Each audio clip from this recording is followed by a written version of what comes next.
messieurs, bonjour, bienvenue à cette autre sortie de votre magazine de l'information.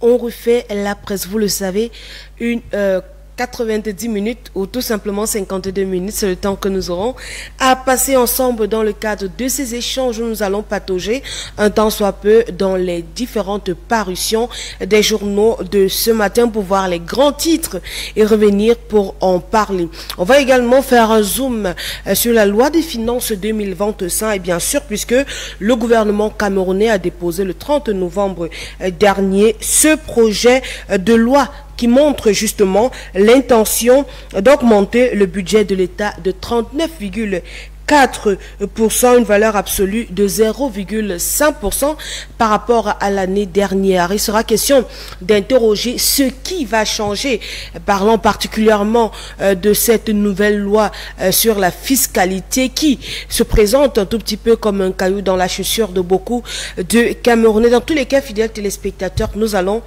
en parler vers la dernière partie de ce programme avec mes invités déjà installés sur ce plateau. On va rapidement se rendre du côté des kiosques pour vous dérouler les différentes unes.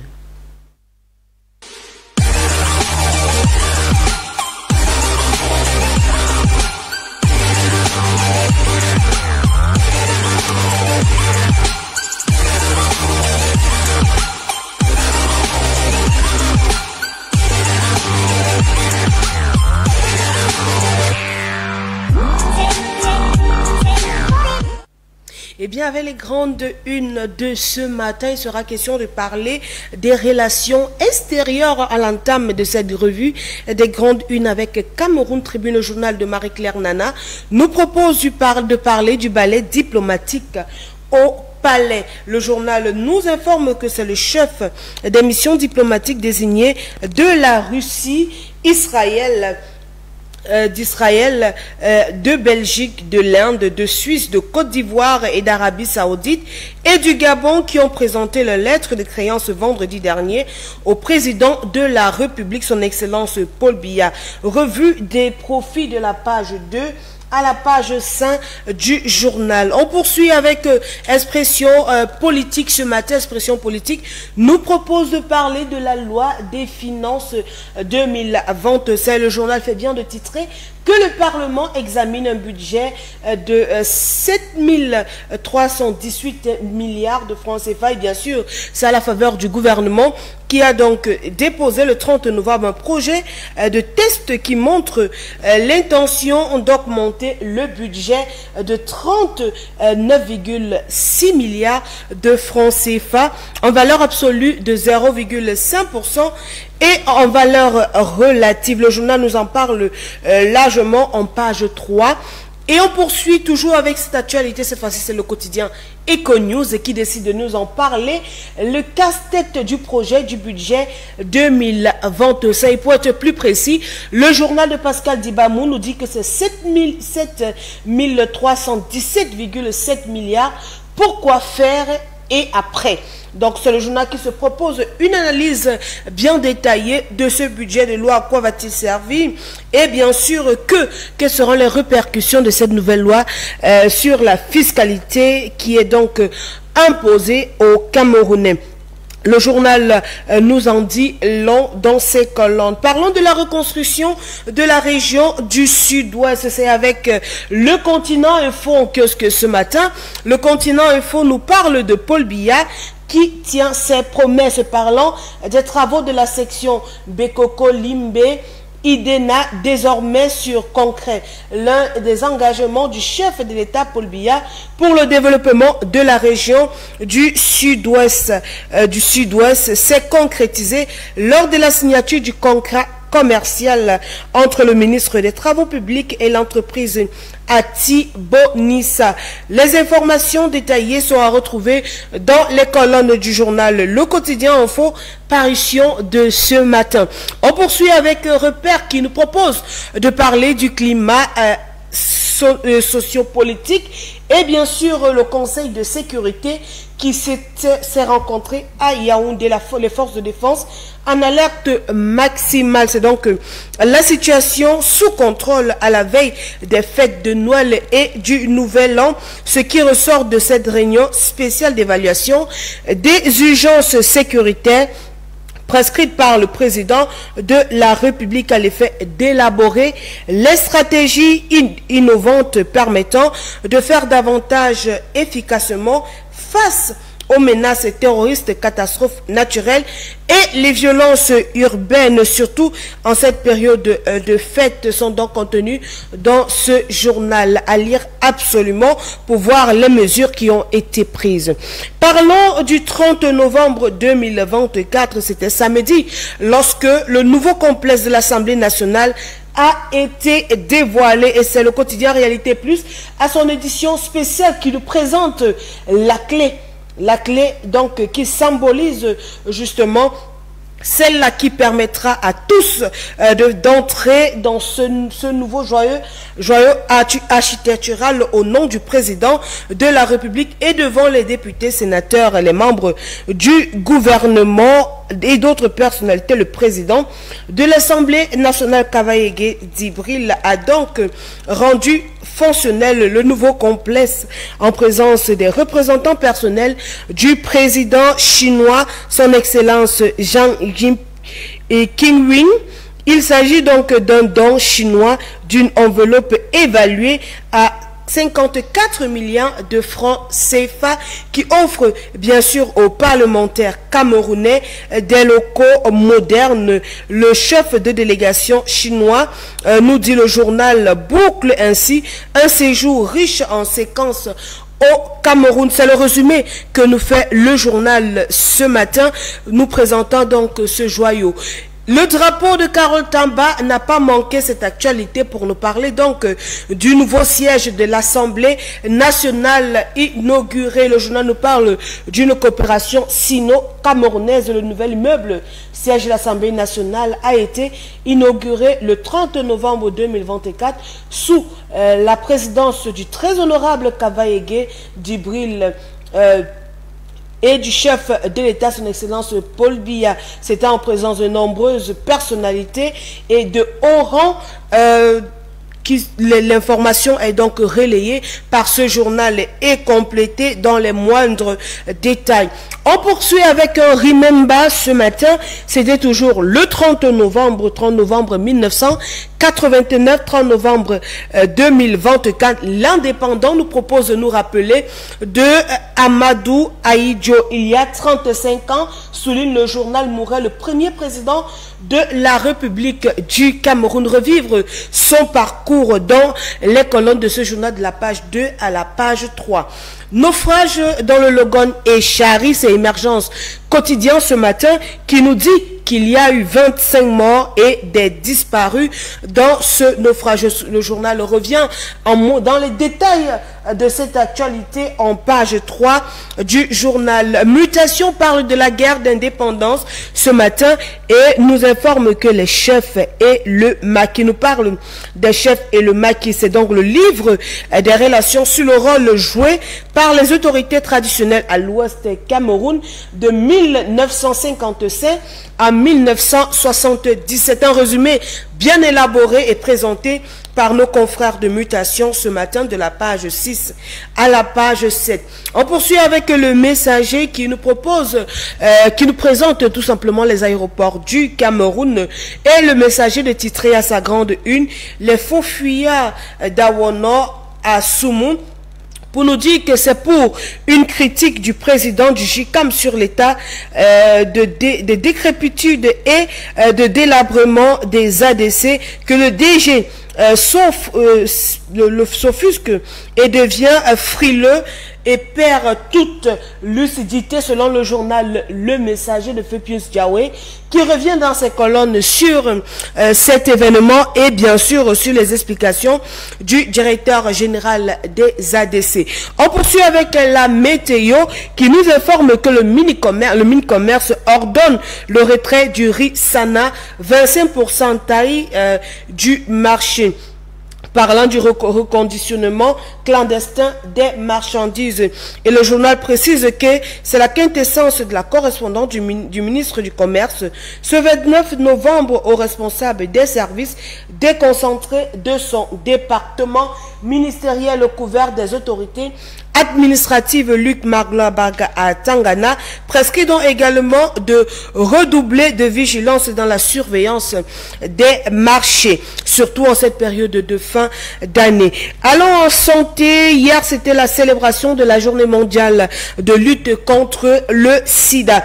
Et le témoin nous dit que le docteur Manaouda Malachi félicite les jeunes pour la régression du fléau et insiste sur l'abstinence. C'est le même son de cloche qu'a emprunté le journal de Joseph Benboum ce matin, Éco-Santé, qui nous dit que le mois camerounais de la journée mondiale de lutte contre le VIH-Sida 2024 nous rapporte que c'est donc 481 147 soit 98,1% de PV-VIH qui connaissent le statut en 2023 au Cameroun. Et bien sûr, au Cameroun, cette situation épidémiologique en 2023 est préoccupante. Sur 2 638 708 personnes testées au VIH en CDV en 2023. Seulement 54 916 personnes sont testées positives, soit 2,1%, et 65,1% des personnes testées étaient des femmes, 52,9% âgées de 25 à 49 ans, quel que soit le sexe. Voilà quelques statistiques que nous propose le journal Éco-Santé de retenir à la clôture. Après cette célébration à grande pompe de la journée mondiale de lutte contre le VIH-Sida. Et puis on termine avec conjoncture économique. Ce matin, conjoncture économique qui nous propose de parler de Patrice Motsepe, règne entre ambition et zone d'ombre. Le journal nous fait savoir qu'à quelques mois de la fin de son mandat à la tête de la Confédération africaine de football, Patrick Motsepe, homme d'affaires militaire, se retrouve donc au centre d'une polémique sur des contrats stratégiques et des pratiques opaques entre sponsoring et controverses, droits de diffusion problématiques et accusations de politisation du football. L'héritage de son mandat est donc en jeu alors qu'il brigue un second terme en mars 2025. Le journal nous propose un décryptage en page 11 de ce journal. Et voilà qui vient mettre fin à cette revue des grandes unes, fidèles téléspectateurs. Allez en kiosque tout simplement sur les plateformes numériques pour vous informer, mais davantage pour faire vivre la presse au Cameroun. On se retrouve juste derrière cette transition pour la suite avec mes invités.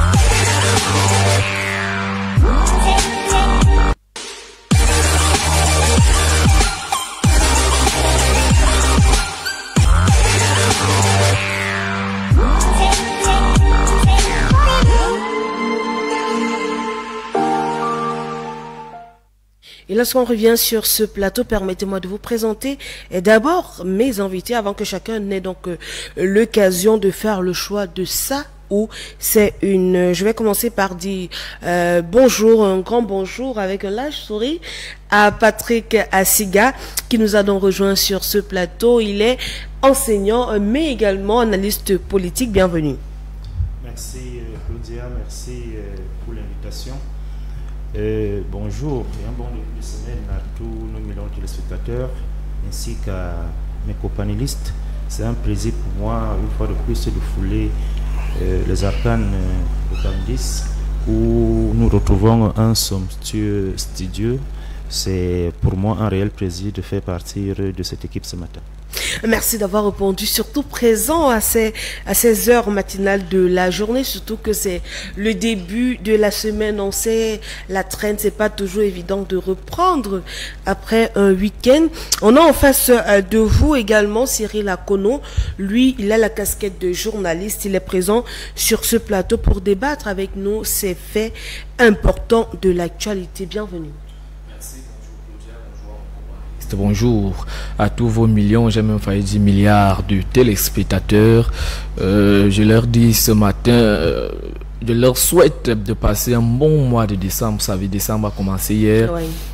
Mais également d'être très prudent parce que nous sommes à une période de fin d'année. Il faudrait donc qu'avec les fêtes, qu'on soit très prudent, que les parents surtout un œil bien précis sur leurs enfants, parce que pendant la période des fêtes, les enfants veulent tout faire, veulent à tout prix et à tous les prix fêter, et parfois ça finit souvent mal. Donc merci de m'avoir invité, merci de m'avoir renouvelé votre invitation. Je suis très heureux d'être sur votre plateau qui procure toujours la très bonne humeur. Merci à vous.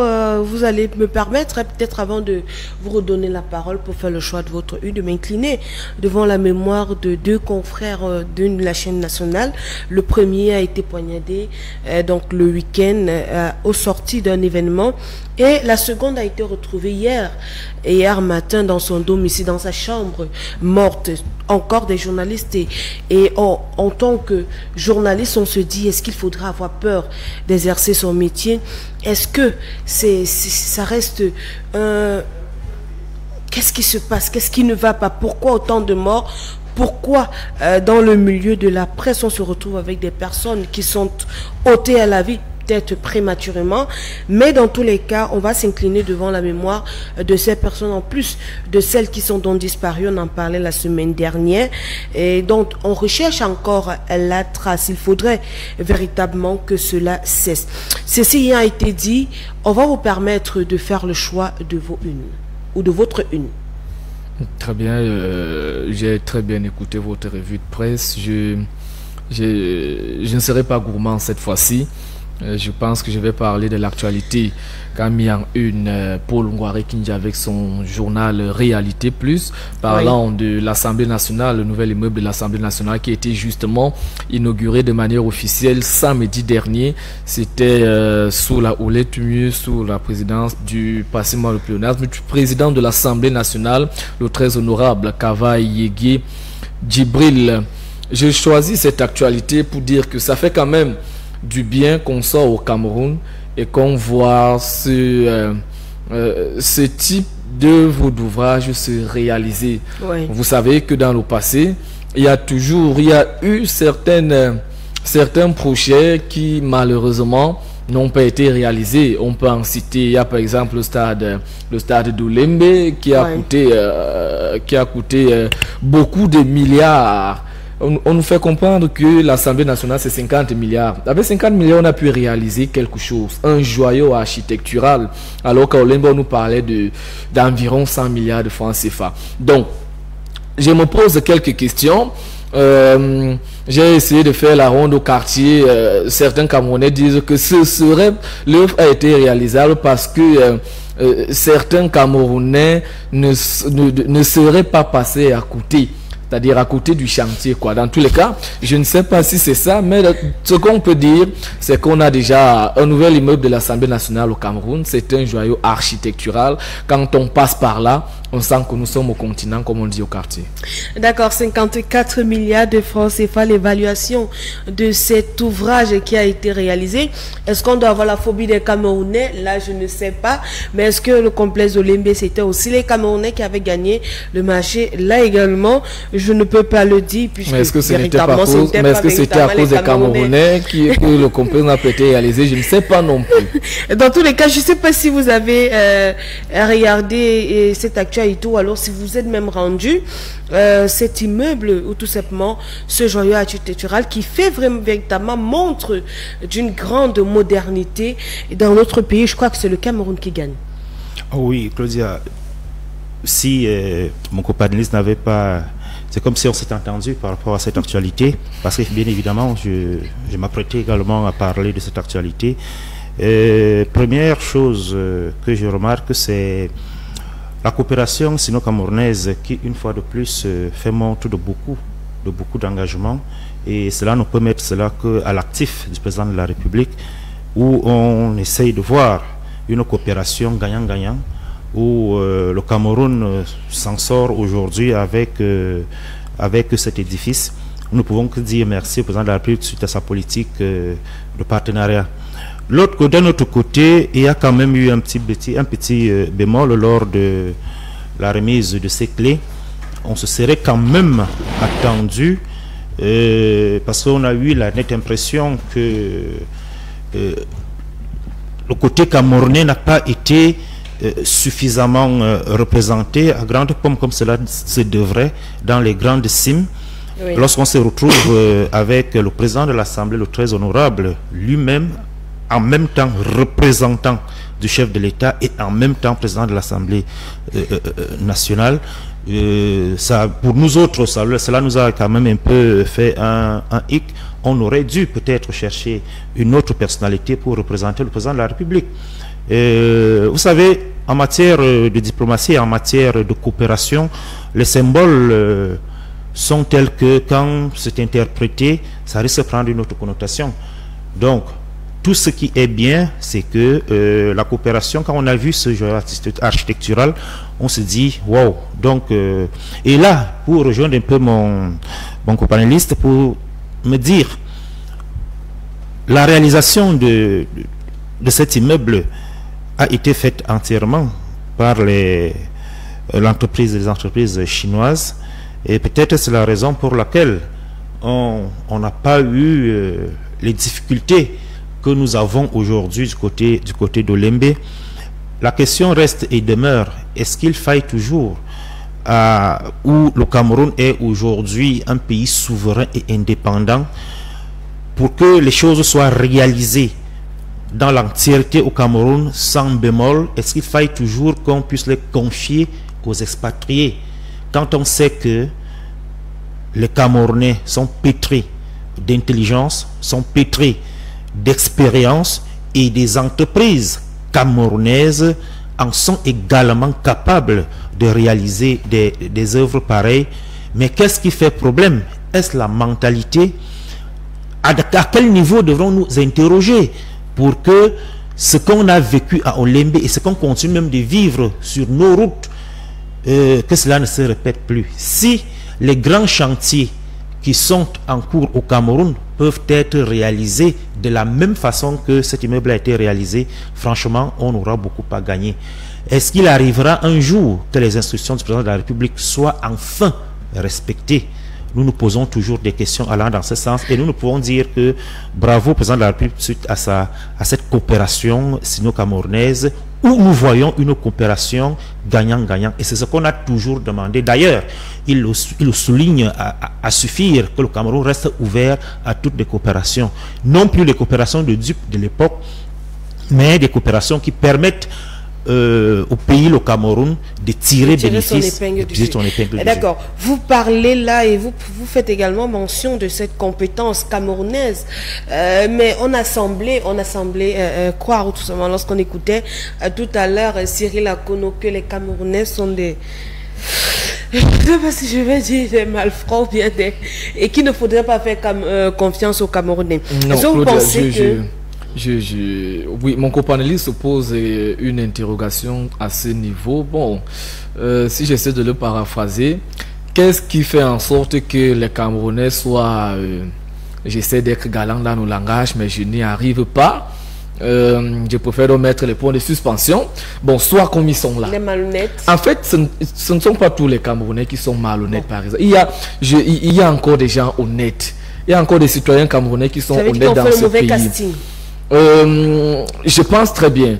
Vous avez des entreprises camerounaises qui font de très belles réalisations dans le pays. On peut en citer. Il y a le génie militaire, par exemple. La construction des routes. Vous voyez ce que le génie militaire fait.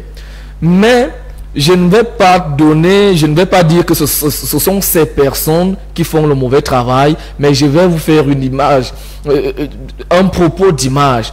Tout ceci est mal fait quand il s'agit des Camerounais, parce qu'en fait, le pays lui-même, comme j'ai l'habitude de le dire, le Cameroun est un jardin sacré de détournement des deniers publics.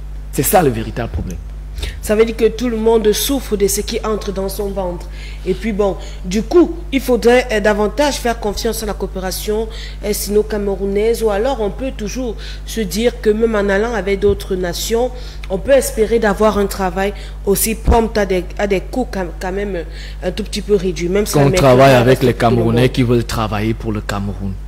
Il y a certains avec qui on travaille aujourd'hui qui font un travail individuel, c'est-à-dire ils ne travaillent que pour eux, pour leur ventre. Ils pensent que non, ils travaillent pour eux et pour leurs enfants, mais on dit toujours quelque part que ce que vous faites, vous pensez faire de mal aujourd'hui aux autres, finira par retomber sur vous. Dans tous les cas, il faut travailler avec les Camerounais qui veulent travailler pour ces pays. Il y en a encore, il y en a qui sont honnêtes, qui veulent travailler. D'accord. Et comment fait le bon casting, puisque vous avez dit que c'est également votre une. Là, je n'aurais pu à vous demander votre une, à moins que vous aviez une autre une. Non, je reste toujours dans cette une. Et justement, comment donc faire le bon casting, puisque si on voudrait travailler avec des Camerounais, comment ça se fait, comment ça va se passer pour décrypter? Est-ce que c'est écrit sur les visages que celui-ci est honnête, telle entreprise fait mieux, et tout pour que davantage on puisse donc avoir de bons travaux? Oui, cela pose un problème sur l'attribution des marchés au Cameroun en réalité. Oui. Et on peut bien se rendre compte que le Cameroun est géré par des clans, toujours des groupuscules d'amis qui essaient de cheminer ensemble.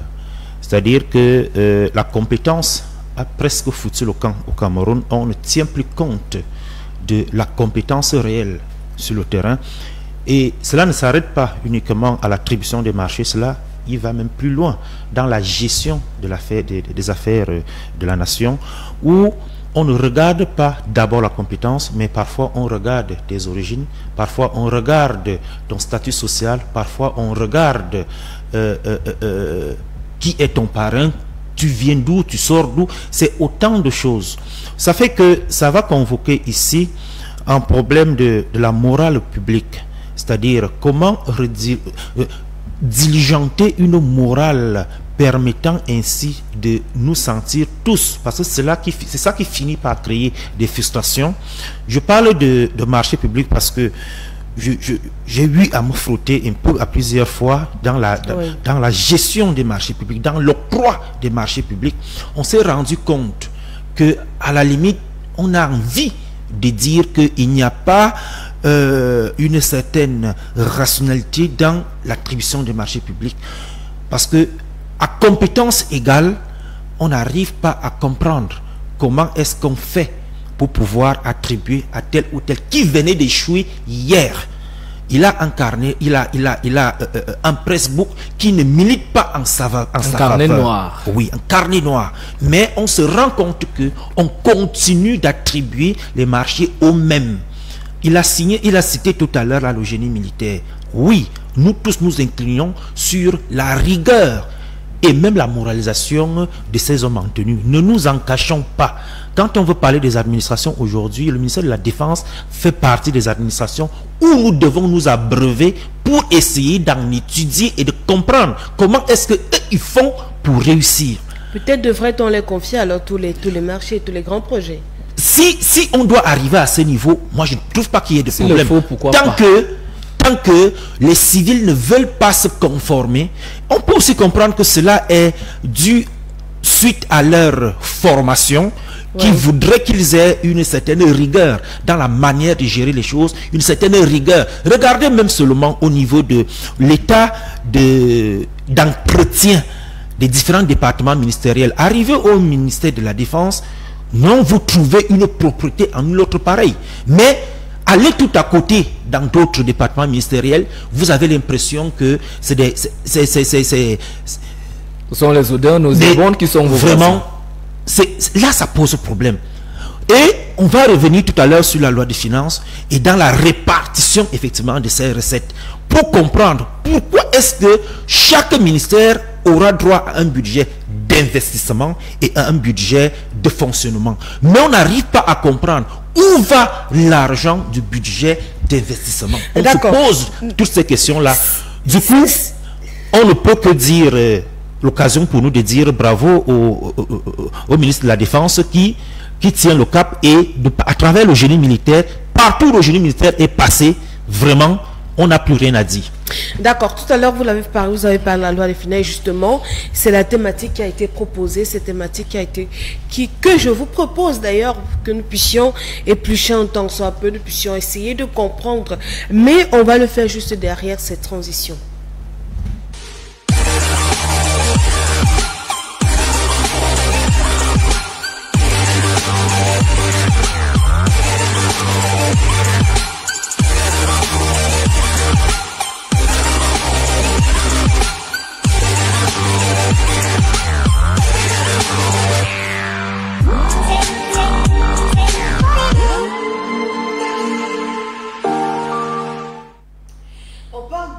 Loi de finances 2021, en début du mois de novembre, les parlementaires sont donc entrés en session justement pour décliner les contours, pour définir les contours de cette loi de finances qui finalement a été arrêtée et déposée le 30 novembre dernier. Il s'agira de 7 milliards 317 000,7 milliards 17,7 milliards de francs CFA contre 7 milliards 7278,1% de francs CFA en 2023, donc soit un ratio sensiblement de 0,5% en valeur relative. Et on se demande justement, voilà un budget qui a été voté pour l'année. Il y a beaucoup de lois qui entrent en vigueur, il y a beaucoup de bémols également qui sont posés par les Camerounais. Mais la première chose qu'on va faire sur ce plateau, c'est déjà apprécier et le déroulé des travaux et puis les résolutions finales. On va commencer avec vous. Apprécier le déroulé des travaux, c'est-à-dire à l'Assemblée nationale. Oui. Vous savez quand même tout ce qui s'est passé de ce côté de positif et peut-être un peu de négatif. Aujourd'hui, on a un budget qui est là, qui est déposé. Je crois qu'il faudrait qu'on en parle. Ce qui m'intéresse avec ce budget, c'est la vie des Camerounais. D'accord. Est-ce que l'impact que le budget aura sur la vie des Camerounais, c'est ça qui m'intéresse. Ils ont déjà fait le travail à l'Assemblée nationale, ils vont continuer de faire ce travail. Moi, c'est la vie des Camerounais qui m'intéresse. On parle d'environ 7 318 milliards de francs CFA pour le budget 2025. Ça veut dire exactement que le budget est en hausse. Le budget a connu une certaine augmentation. Oui. Vous avez d'ailleurs souligné ça tout à l'heure, parce que l'année dernière, on était autour de 7,212 milliards. Bon, 278. 278, merci beaucoup. Ça veut dire que le budget est en hausse.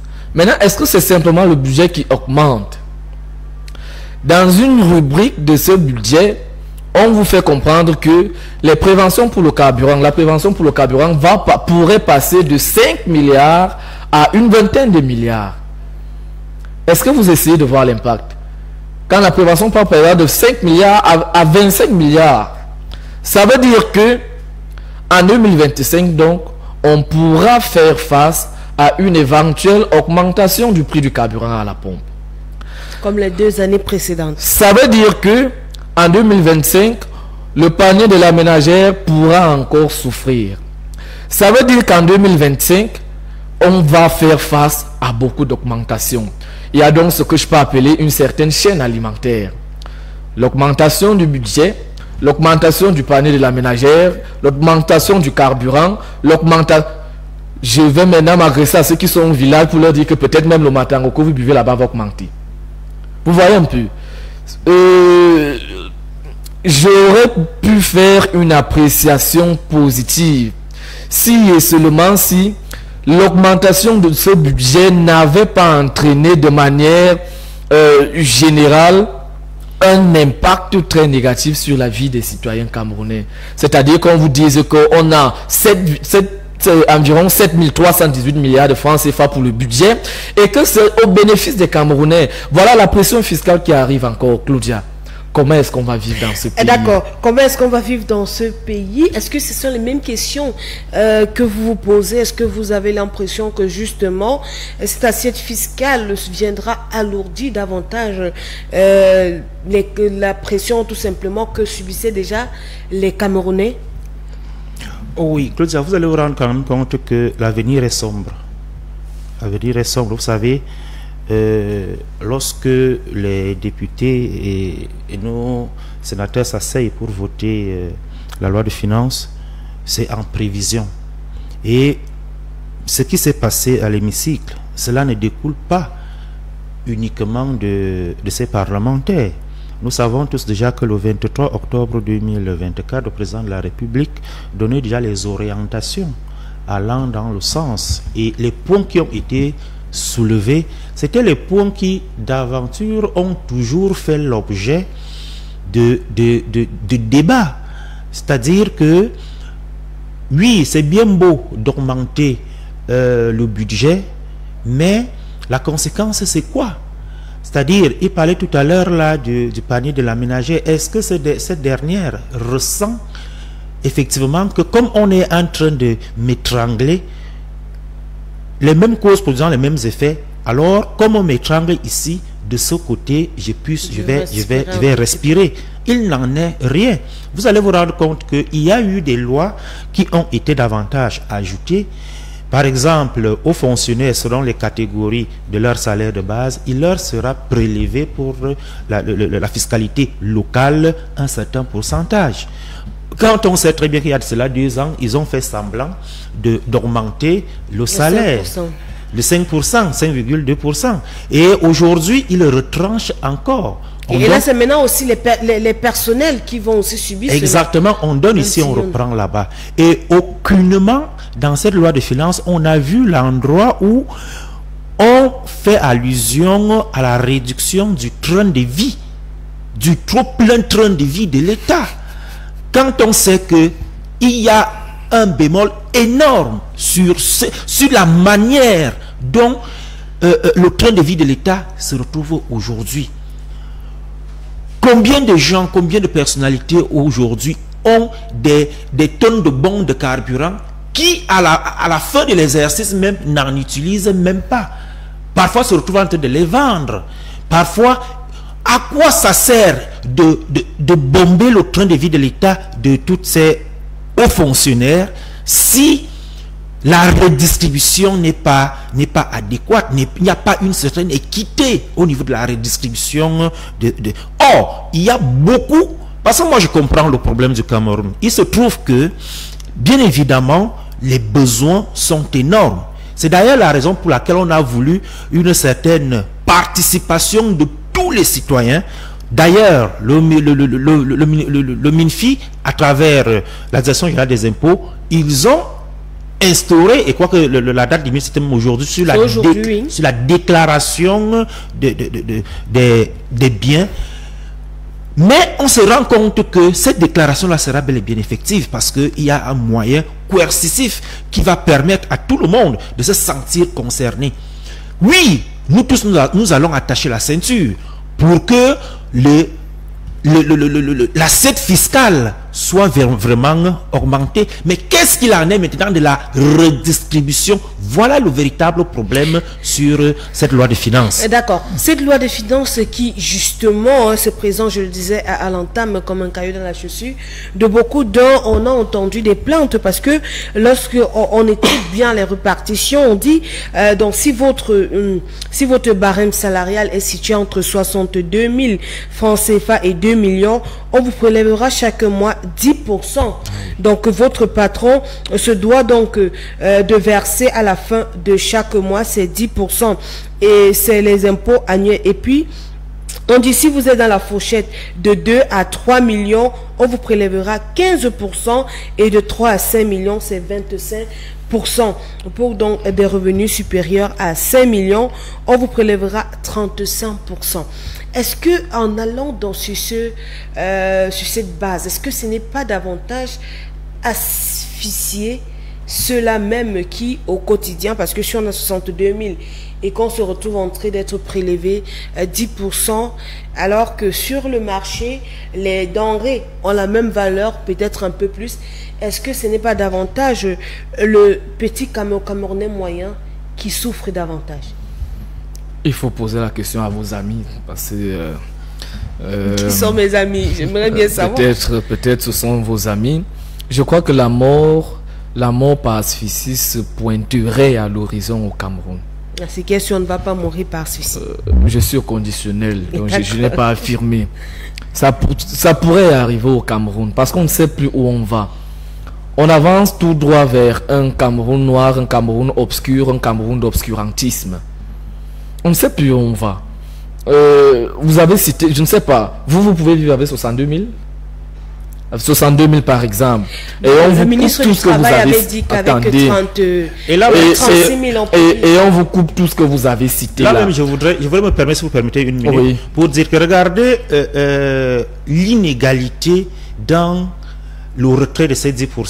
Oui. Quand on enlève 10% à quelqu'un qui a 62 000, on enlève en même temps 10% à celui qui a 2 millions. Vous-même dites-nous, il s'agit de quoi? S'ils veulent réduire les salaires, ils n'avaient qu'à réduire les salaires. Quelle est cette manière élégante de réduire les salaires en faisant croire que les uns et les autres sont en train de payer les impôts? Le salaire minimum interprofessionnel garanti au Cameroun, c'est combien? On va vous dire que c'est 40 et quelque chose. Ça, c'est ce qui est écrit. Mais maintenant, est-ce que c'est ce qu'on retrouve sur la pratique? Ou mieux dans la pratique? Je veux dire que il y a des Camerounais qui ont moins de 42 000 dans certaines entreprises au Cameroun. Il y en a. C'est vraiment l'asphyxie qui se pointe à l'horizon pour donner une réponse à la question que vous m'avez posée. Regardez d'un autre côté. On coupe tout ceci, mais d'un autre côté, je crois que c'était la semaine dernière, on nous a fait comprendre que la préfectorale va bénéficier de certains types de véhicules 4x4 dès, je crois, mars 2025. C'est-à-dire quand on parle de préfectoral, il s'agit des gouverneurs, il s'agit des préfets, il s'agit des sous-préfets. Tout cet argent, pourquoi? Est-ce que les véhicules qu'ils ont déjà ne leur permettent pas de pouvoir être efficaces sur le terrain? Est-ce qu'on ne pouvait pas simplement prendre cet argent pour peut-être ajouter, je donne un exemple comme ça, ajouter dans les salaires des citoyens camerounais? C'est un peu, je ne sais pas, on dirait qu'on est dans une scène de moquerie. Dans tous les cas, est-ce qu'il n'y a pas un bon côté de la chose, puisqu'en même temps cet argent qui va servir davantage aux communes, puisque étant dans le processus de décentralisation, est-ce que ce ne sera pas justement un bon moyen d'accélérer l'émergence qui est donc fixée, dont le cap a été fixé par le président de la République en 2035? Est-ce que ça ne permettrait pas justement aux communes de davantage de développer les localités et puis finalement permettre au Cameroun d'être développé, émergent? Ça me fait un peu sourire quand on sait que depuis le processus de décentralisation, il était question que 15% soient reversés aux collectivités territoriales décentralisées et que jusqu'à aujourd'hui, d'ailleurs, le maire Atemungue Angoumou se plaignait la dernière fois. Ce n'est pas quand on va augmenter l'assiette fiscale que le respect de la distribution de ces 15% là sera Ces effectif. communes disent même aujourd'hui qu'elles ne reçoivent pas toujours les 15%. Vous comprenez? Alors s'ils n'ont pas reçu, s'ils ne recevaient pas déjà quand l'assiette fiscale était petite, ce n'est pas quand elle sera grande qu'elles vont recevoir cela. Lorsque je l'ai dit, je reviens sur ces retraits de 10%, 15%, 25%. Je dis encore que oui, le citoyen que je suis, je me dis, d'accord, je dois contribuer à ce que le Cameroun se développe. Vous savez pourquoi est-ce que je suis censé accepter de donner les 15%? C'est justement parce que c'est pour le développement local, pour ne parler que de ça, c'est pour le développement local. Et qu'est-ce que le développement local en réalité? Oui. Lorsque je donne, j'accepte qu'on retire 10% de mon salaire, c'est parce que je dois bénéficier de l'éclairage public.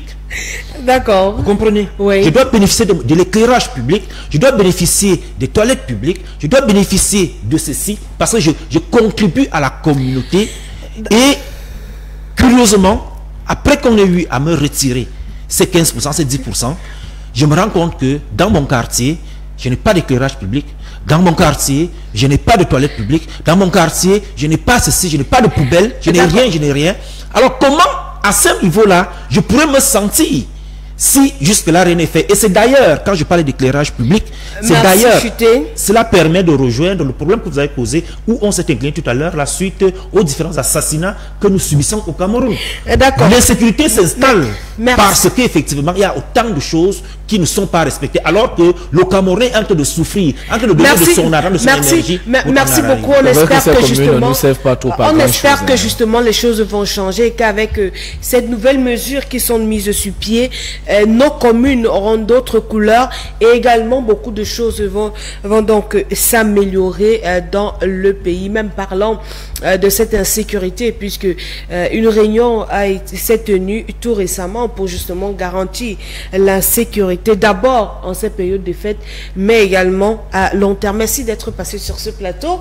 Malheureusement, le temps ne nous permet pas d'aller en profondeur de cette thématique. On va juste dire merci à tous ceux-là qui ont pris le train en marche pour cette semaine. C'est ça, il faut revoir beaucoup plus sur ce genre de thématique parce que j'ai l'impression qu'on n'a pas vraiment... Merci, il y a une émission en soirée qui vous permet d'aller en profondeur dans chaque thématique.